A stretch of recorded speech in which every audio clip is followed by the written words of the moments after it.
Kamu duduk di seberangnya, ruangan terasa dingin hampa. Dia baru saja selesai bercerita lagi. Cerita yang sama, tentang luka lama, pengkhianatan, dan rasa sakit yang tak kunjung sembuh. Kamu sudah hafal setiap detailnya. Dan seperti biasa, rasa bersalah mulai merayap di dalam dirimu. Dingin, tajam, seperti pecahan kaca. Keinginanmu untuk pergi, terlupakan. Batasan yang ingin kamu tegakkan, runtuh. Kamu kembali terperangkap. Kamu berpikir, aku harus memahaminya, aku harus ada untuknya, tapi kamu salah. Ini bukan tentang penyembuhan, ini tentang kendali. Dan traumanya adalah senjata yang paling ampuh. Setiap kali kamu mencoba mengambil jarak, dia akan membuka kotak Pandora kesedihannya. Cerita-cerita itu ditembakkan seperti anak panah, dirancang untuk mengenai titik terlemahmu, empatimu.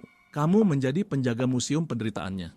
Tugasmu adalah berjalan tanpa suara, jangan sampai menyenggol artefak-artefak rapuh dari masa lalunya. Kebutuhanmu diredam, pendapatmu dianggap serangan, mimpimu ditunda demi merawat lukanya yang tak pernah nyata-nyata ingin disembuhkan. Inilah kebenaran kelamnya. Ada perbedaan besar antara berbagi trauma untuk mencari koneksi dan menggunakan trauma untuk memanipulasi. Berbagi yang tulus mencari pemahaman. Tujuannya adalah penyembuhan bersama. Bebannya dibagi, bukan dilimpahkan. Sedangkan trauma yang dijadikan senjata selalu mencari keuntungan.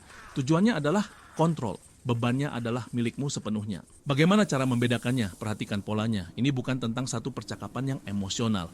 Ini tentang siklus yang berulang. Pertama, perhatikan waktunya. Apakah dia selalu mengeluarkan kartu trauma tepat saat kamu akan menuntut pertanggungjawaban? Saat kamu berkata, perilakumu menyakitiku, dan jawabannya adalah, tentu saja aku begini, lihat saja masa laluku. Ini adalah perisai. Perisai yang sempurna untuk menangkis semua tanggung jawab. Rasa sakitnya menjadi pembenaran atas rasa sakit yang dia timbulkan padamu.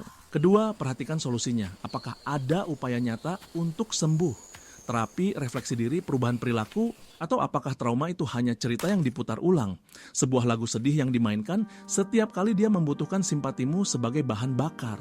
Penyembuhan itu sulit, membutuhkan kerja keras.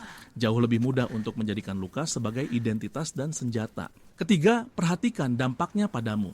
Apakah hubungan ini membuatmu tumbuh, atau apakah itu mengurasmu hingga kering? Empati yang sehat itu seperti matahari memberi kehangatan pada dua sisi. Empati yang dimanipulasi adalah lubang hitam yang hanya menyedot cahayamu. Mari kita lihat sebuah contoh. Sebut saja mereka Elara dan Julian. Elara adalah pribadi yang ceria, penuh empati. Julian di sisi lain membawa beban masa lalu yang kelam yang dia ceritakan pada Elara di awal hubungan mereka. Awalnya Elara merasa terhormat. Dia merasa telah dipercaya untuk memegang bagian paling rapuh dari jiwa Julian.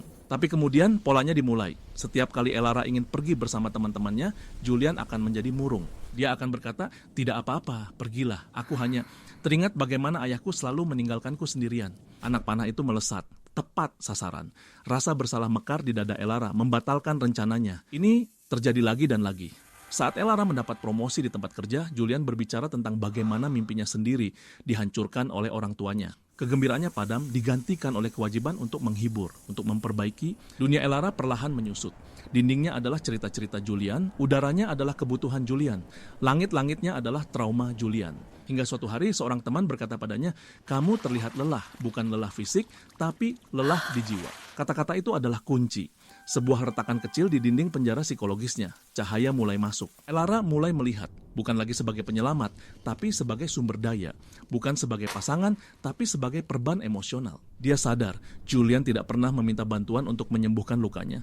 Dia hanya memamerkannya agar Elara tetap tinggal. Transformasi dimulai bukan dengan konfrontasi yang meledak-ledak, tapi dengan sebuah pertanyaan sunyi. Bagaimana denganku? Dia mulai membangun kembali batasannya, bukan dengan tembok, tapi dengan pintu. Pintu yang bisa dia buka dan tutup sesukanya. Ketika Julian memainkan lagu sedihnya lagi, Elara tidak lagi menari mengikuti iramanya. Dia belajar untuk hanya mendengarkan dan kemudian berjalan pergi. Jika cerita ini terasa akrab, dengarkan baik-baik. Kamu tidak bertanggung jawab atas luka orang lain. Kamu hanya bertanggung jawab atas reaksimu. Empatimu adalah anugerah, bukan utang. Jangan biarkan siapapun mengubahnya menjadi senjata yang diarahkan padamu. Menetapkan batasan bukanlah tindakan kejam. Itu adalah tindakan radikal untuk menyelamatkan diri. Itu adalah deklarasi bahwa penderitaanmu juga berarti luka masa lalu itu nyata. Tapi ketika ia digunakan sebagai pembenaran untuk menyakiti, sebagai rantai untuk mengikat, ia berhenti menjadi tragedi dan berubah menjadi taktik.